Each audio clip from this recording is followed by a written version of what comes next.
Alright, day 2 handout, market failure, problem 7.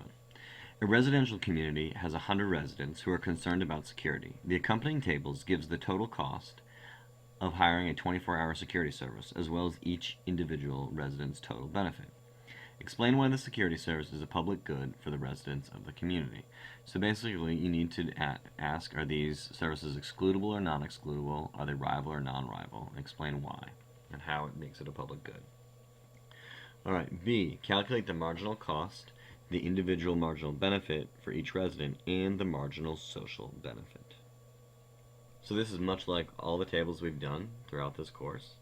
So what is the marginal cost? Well, let's see. It is $150 is the total cost for the first unit, so it's $150.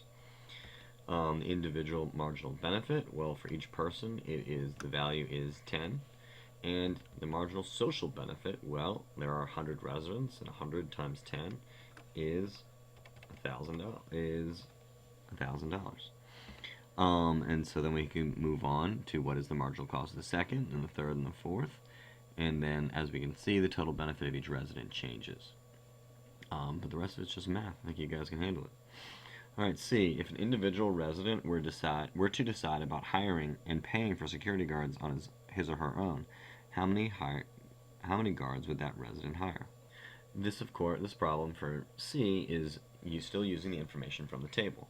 So the question is the total individual benefit to each resident. If it's just one resident, then the total benefit is $10. So the question is, how many will they hire? You use the table to figure that out.